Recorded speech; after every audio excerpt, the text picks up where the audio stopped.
พี่น้อง FC มาเบิ่งทางหลังเนาะบัดนี้ก็ได้เอา FC เอาเบิ่งชมไปนำกันโอ้โตคักแล้วบัดนี้พูดได้นี่เนาะเป็นผู้เป็นห้างได้นี่เนาะคักแล้วพี่น้องเอ้ยงามบ่เนาะเว้ากันกับทาง FC ก่อนเบิ่งเนาะบ่ตีก่อนเป็นหยังนี่พี่น้องเอ้ยขึ้นบ่ได้ซ้ำจังได้บ่ญาตินี่ญาตินี่ฮึบเอา FC เนาะขึ้นมาเบิ่งนำกันทั้งทึงฮึบกำลังตั้งคิดตั้งใจอยู่น้องว่ะเป็นได้น้องนะจักมันไข่เลยหลายคนเบิ่งน้องว่าเป็นอย่างนี้มันทั้งน้องเคยเป็นบ่แบบข้างไข่ทั้งบ่ชงเคยเห็นบ่บ่จิตเป็นไหนพี่น้องแต่ข้าวตะกี้ได้คำว่ามันสิเป็นอันน่ะไข่ในข้างเนาะนี่อยู่บางนี่ไข่เนี่ยไปเป่าเพิ่นว่าเคยเป่าบ่พอแก้มในเช้าเพิ่นว่าอันนี้ตัวในคอนี่บ่ฮู้อันนี้บ่จักสาเหตุเด้ออันนี้เด้อโอ้ยในคอเจ็บบ่น้องเจ็บบ่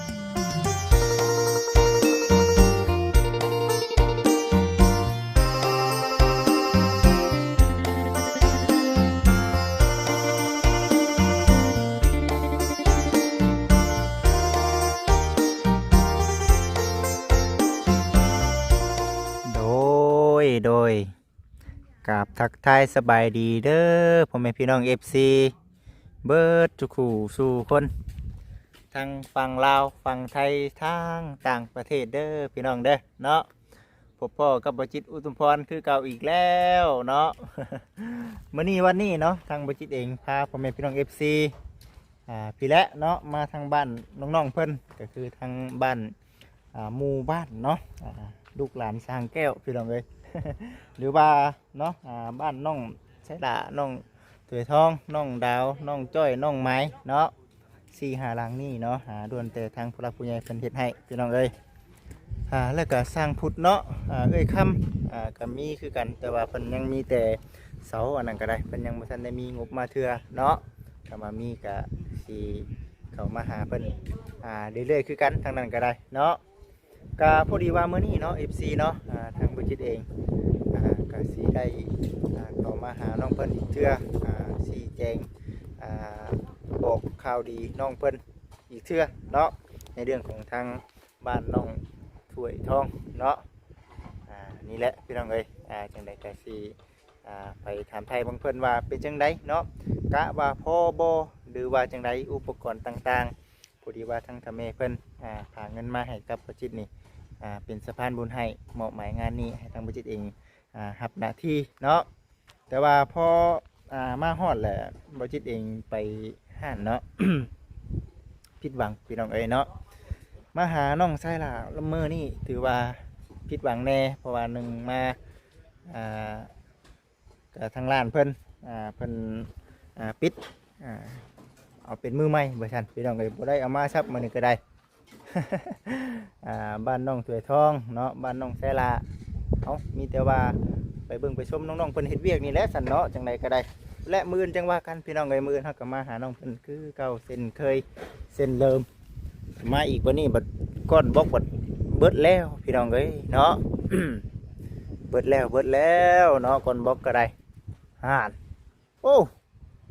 ไปทางนั้นท่าสีแล้วบาดนี้พี่น้องเอ้ยเนาะเดี๋ยวชีพา FC ไปเบิ่งก่อนอื่นกับพี่แล้วนี่เขามาหาทางน้องๆเพิ่นก่อนอยู่ที่บ้านน้องถวยทองเนาะคุณน้องสละน้องสละสบายดีเด้อสบายดีน้องถวยทองสบายดีมั่นใจบ่ ให้ทั้งน้องสละตั้งบล็อกเกี้ยวให้พี่น้องเอ้ยเด้อคักแล้วเบิ่งซะเนาะก่อนอื่นก่อนสิเข้าไปทักทายสบายดีกับน้องๆเพิ่นเข้าไปทางในเบาจิตเองสิพาพ่อแม่พี่น้อง FC มาเบิ่งทางหลังเนาะบัดนี้ก็ได้เอา FC เอาเบิ่งชมไปนำกันโอ้โตคักแล้วบัดนี้พูดได้นี่เนาะเป็นผู้เป็นห้างได้นี่เนาะคักแล้วพี่น้องเอ้ยงามบ่เนาะเว้ากันกับทาง FC ก่อน งามเลยพี่น้องเอ้ยเนาะสวยงามสวยงามเดี๋ยวนี้ทั้งผู้รักผู้ใหญ่เพิ่นก็นั่งยิ้มเปื่อยแล้วนี่เนาะได้รังใจเพิ่นพี่น้องเอ้ยงามสมรังใจเป็นน้ำบ่สงกอน้ำแน่แล้วนี่เนาะจะงามนี่เนาะเออเอาพี่น้องเอ้ยนี่คือแล้วบ่ชงแล้วบ่อันน่ะกับน้ำเจ้ามื้อนี้อ๋อช่างว่าแท้บ่แล้วบ่ไอ้ไผรับเอาแล้วเนาะจากนิดหน่อยก็เป็นลายแล้วบัดนี้เนาะยังเดือนน้อยเดียวนึงก็บ่แล้วครับพี่น้องเอ้ยเฮ้อเนาะไผรับว่าซั่นไผรับก็ได้บ่ได้เนาะเอาจังว่ากันนี่คือว่าบ่สร้างถ่ายคลิปไปถ่ายคลิปมาย่างไปย่างมาผัดว่าไผมากับไผสิฮู้เนาะเขาเจ้าเฮ็ดหยังไผคือรับเนาะอ๋อโดมาอยู่ข้างนี่เด้อ FC บาทนี่ก็ได้ในเรื่องการเทคานน้องๆเพิ่นเทฮอบเบิดแล้วอันนี้เนาะมีแต่ก่ออย่างเดียวบาทนี่โอ้นี่เด้โอ้ยงามโพดได้นี่เนาะมา FC เนาะคอมเมนต์กันเข้ามาเลยว่าเป็นจังไดมื้อนี้วันนี้เดี๋ยวสิพา FC เข้าไปเบิ่งพุ่นแล้วบัดนี้เพิ่นซานลานเป็นทางในมันพุ่นแล้วหยอดมาอีกไปนี่เลยพี่น้องกับ FC จึงมาลุ้นเบิ่งเนาะว่าซั่นเด้อจึงว่าเอ้าเดี๋ยวนี้บ่จิตว่าซั่นได้หาเนาะมองวงทางหน้าบัดนี้เนาะก่อนสิเข้าไปทางในต้อง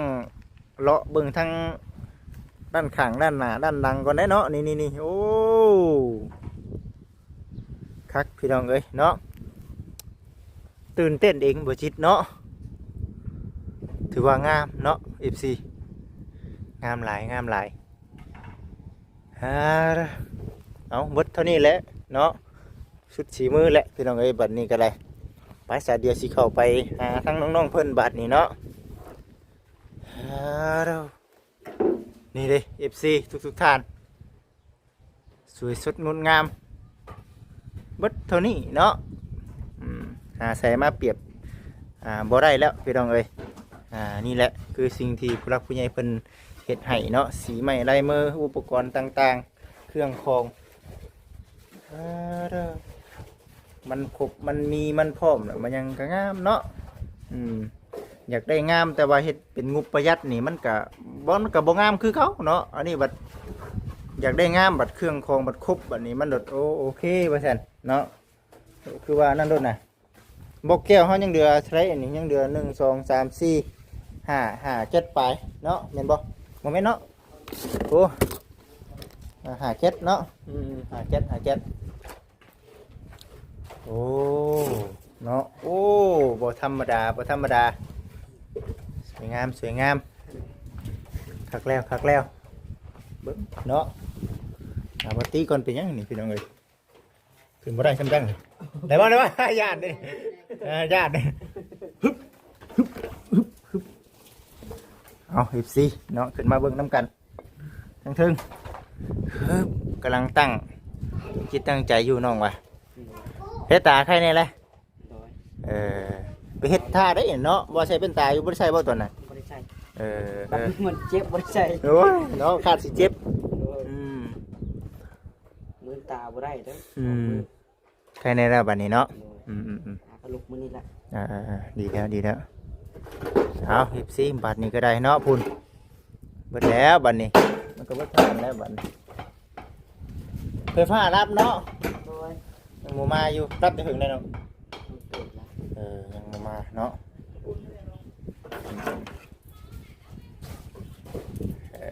การเทคเห็นเนาะโอเคเลยเนาะเปะเลยว่าฉันพี่น้องเอ้ย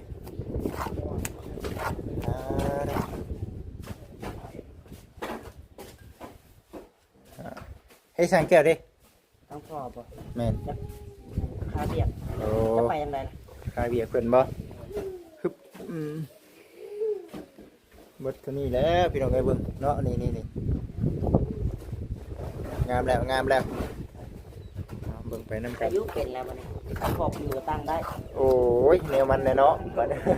ตะกี้ขาดแต่เล่าเลยเนาะขาดเลยพ่อใช่แล้วเรากับป้ามือได้เด้เนาะ ทีแรกก็บ่กล้าป้าได้เราก็ได้ทีแรกก็ไปหน้ามันพ่วงอยู่บัดนี้ เราจุ่มเราให้อยู่แต่ละเดือน แนี่ดิบ่ให้ก็บ่ได้เนาะ โดย เออ เราว่านี่คันข่อยบ่อยู่แล้วบ่มีไปเฮ็ดไปช้างเรา แม่นความเรา เยอะ เนาะ บ่เป็นเนาะ เออ เฮ็ดมันบ่ถึงสูตรปานใดมานี่ เดี๋ยวมันบ่ถึกสูตรเนาะ โดย ขี้ดื้อเอาหั่นแหละพี่น้องเอ้ยคันบ่ขี้ดื้อก็บ่เป็นคือเฮาว่าน่ะแต่ก่อนทำบิดเนาะทำบิดก็มันก็จะมีตำหนิแน่เทื่อ2เทื่อ3มามันไปก็เฮ็ดอีกมันบัดนี้อ่าแต่ว่าขึ้นอยู่กับโชคชะตาว่าผู้ใดเป็นเพื่อนหลังใดสิเป็นหนูทดลองนะ หลังนั้นตกลงมันแย่แล้วเนาะ หลังใดทดลองแล้วมันก็อยากมีตำหนิแน่แหละ เออจ้อยได้เกียงก่อนหนึง เงียงก้อนหนึงน่ะบ่เป็นหยังเนาะอ่านั่นแหละพี่น้องเอ้ยถือว่างามแล้วโอ้ลายน้ำเนาะนี่ดิงามแล้วงามแล้ว หลายตังไว้ซื้อ คักแล้วคักแล้ว มาโชว์ไล่กอ ได้ก็บัดนี้เนาะเออ ไล่กอก็ตะก้อนเดียวใช่ดอกบ่มีสว่างบ่มีไฟ มีไฟเนาะโอ้คิดไว้ก่อนเนาะก็คิดไว้ก่อนเนาะบ่ได้ได้ก็บ่นั่นเนาะเอาเดี๋ยวเอาลงก่อน ไปหาตังมุมใหม่ครับ ได้แล้วบ่บัดนี้ โดย โอ้ ร้อยตังก้อนใหม่ เอาแม่เนาะเอาแม่ให้โอ้ยเดือนชามเดือน4เดือน4เนาะสิเข้าเดือน5แล้วบ่นี่คือยังหนาวอยู่นี่เนาะคือยังหนาว เบิ่งดูใหม่เดี๋ยวเป็นยังพอเรา ลืมเว้าลืมบ่เห็นเนาะมันเป็นได้น้องน่ะ จักเบิ่งมันไข่เลย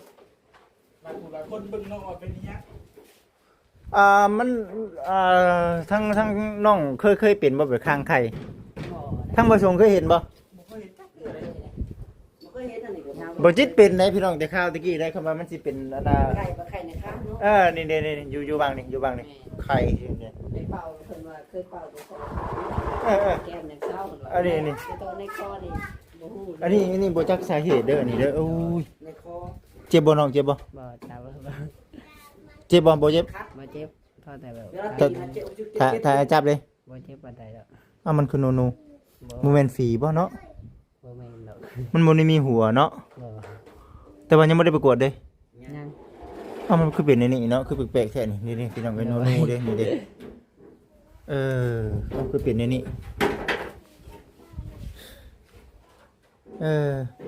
แต่ว่ามันอาการมันเป็นอะไรก็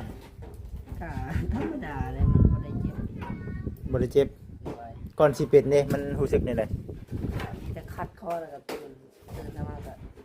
มันแบบที่แม่นะเห็นข้างนอกบ่ได้เห็น รู้จักใครเป็น เนาะ จักได้ ของตัวเองเป็นก็บ่จักคอจะเป็นยัง เริ่มต้นเด้ฮะมันก็น้อยเป็นซ้ำนี้โลดบ่ น้อยรู้สึกว่ายุ่งบ่คือว่านุ่นๆหน่อยนึง ที่ว่ายุงกัดยุงดี ที่มันเป็นหอยยุ่งอะนะแบบนอนบ่ได้กลางมุ้ง เป็นหยังเนาะอันนี้เนาะ โดยนัดเป่าเพิ่นก็เป่าเคยเห็นแต่เขา ข้างทุ่มเนาะเพิ่นว่าข้างทุ่มตะกี้น่ะเคยเป็นอยู่พี่น้องเอ้ยแต่ว่าอันนี้มันเป็นโรคอีหยังเนาะอันนี้เนาะเอาสั่นเนาะแต่ว่ายังบ่ได้ไปกวดเบิ่งจักเทื่อกวดนี่ต้องเป็นกวดอยู่พุ่นนี่เนาะอยู่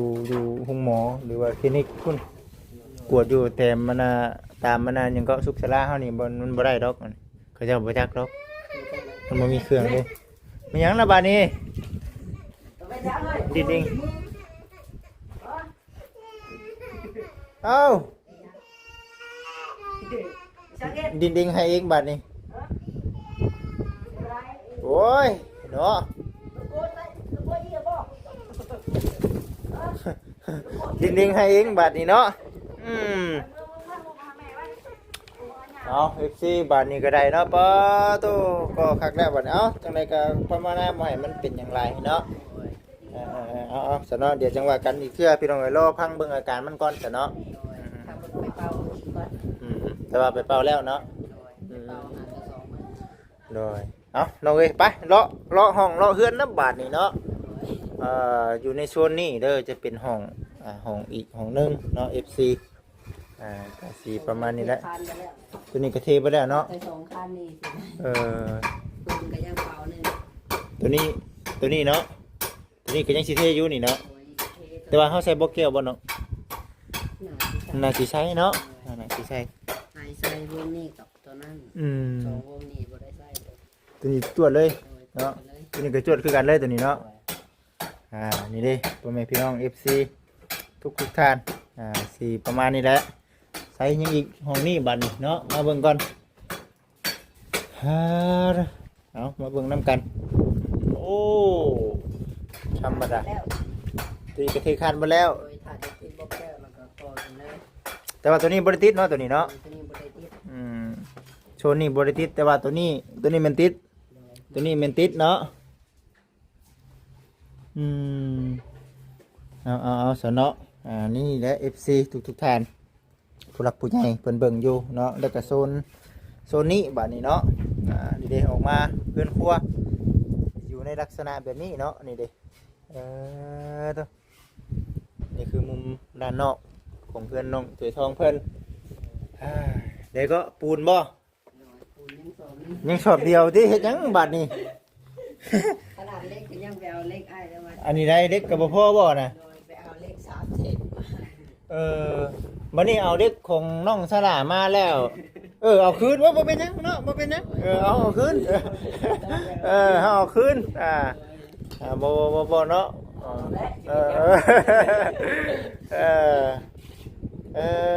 เนาะบัดนี้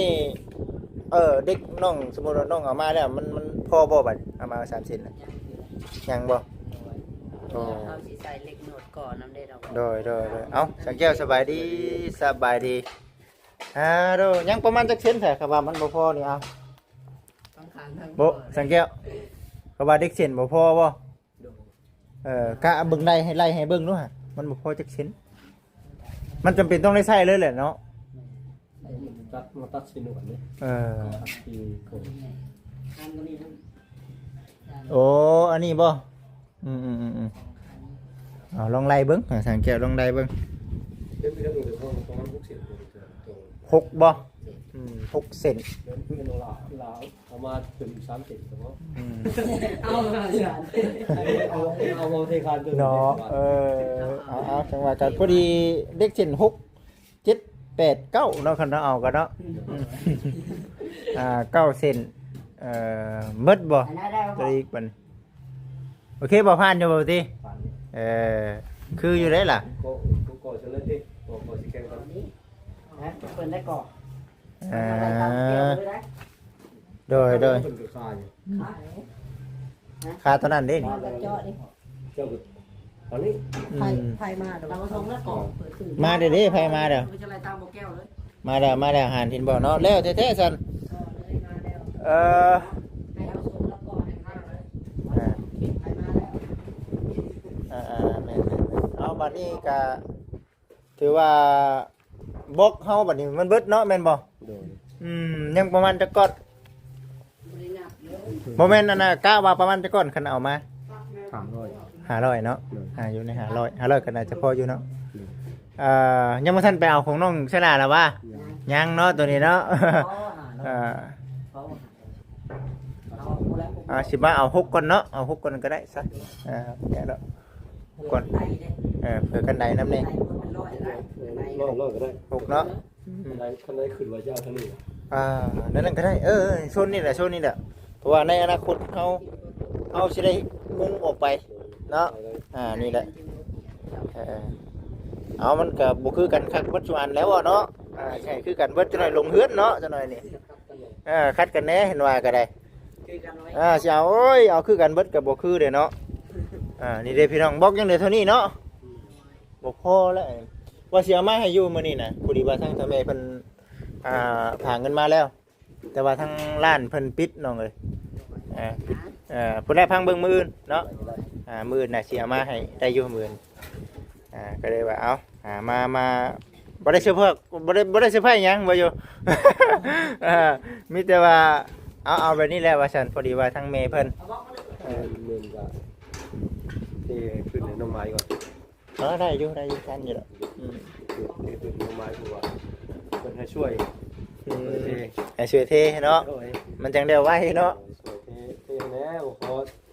แห้งแท้แน่บ่ เอา ไว้สุคนสวยๆกัน ช่วยๆกันไปเนาะบัดนี้ก็ได้อาศัยน้องเพิ่นก็บ่ได้แล้วเป็นผู้หญิงแน่เฮ็ดหยังก็ยังบ่ทันเป็นมีแต่ว่าปูนเฮาบัดนี้ปูนเฮานี่ก็อิงตามงบเฮาเนาะมาประมาณ10ศอกไป 12ก็ได้ น่าจะได้อยู่บ่น่าจะได้อยู่ว่าบอกกับทางเจ้าแม่เพิ่นว่าน่าสิอยู่ในประมาณ10ศอกนะครับก็เลยว่าน่าจะได้อยู่ปูน10ศอกครับอันนี้เนาะแต่ว่าเรื่องเด็กนี่ยังสิว่าจังไดนี่เนาะเบิ่งก่อนจ้ะเดี๋ยวสิเบิ่งก่อนเนาะแต่ว่าเด็กนี่บัดบ่มีบัดบ่ได้เนาะเฮาบัดก่ออยู่บัดเพราะว่าอยู่ในชวนเด็กน่ะยังบ่ทันได้แม่เราบ่ได้ไล่มาเพราะว่าผู้ที่เป็นก็บ่ได้บอกเราเด้คือว่าเด็กพอเด็ก9เซนเนาะ6 7 8 9วันนี้เดี๋ยว10เซนมันเป็นยังนี่เนาะ มัดเลยเนาะมัดทุกสิ่งเลยนะ เพราะมันเป็นมัดเลย ตอนนี้ทางเราบอกว่าเอาไปได้เลยตลอดเลย ยังสิมีแนวก่อหลายอยู่ดอกพี่น้องเอ้ยเนาะ10เซนก็ธรรมดาเนาะมีแต่รอฟังไปนำกันแต่ว่าเด็ก10เซนมันก็ถือว่าราคามันก็นั่นอยู่แต่ว่าฟังเบิ่งว่าเฮาสิเอาแบบใดทั้งเทื่อทั้งที่ก็ว่าบ่สร้างกันว่าเพราะว่าคือทั้งแม่เราน่ะผากมันมาว่าเพื่อทั้งน้องฉลาดนำเน่แต่ว่าคันว่ามันในเรื่องเด็กมันบ่พอกับเรื่องเทื่อที่ก็สิดึงเอาบางส่วนมาก โกเซานี่ว่าจะยุดเทคัดเอ็นก่อนเทคัดเอ็นแล้วก็สิได้เล็งของน้ำแล้ว โอ้ลองไปลองเฮ็ดไปก็มีแต่ว่าเบิ่งไปซะเนาะบัดนี้ปูน10บล็อก600เด็ก17เนาะกันว่าเอามาเดี๋ยวจังว่ากันเนาะเดี๋ยวจังว่ากันตัวนี้เอาเอ้ยเดี๋ยวรอติดตามรับชมเบิ่งเนาะบรรยากาศตอนดู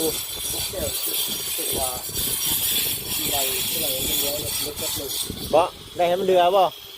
ใส่แค่หนึ่งเดียวใส่กันตรงหลังเพราะว่าใส่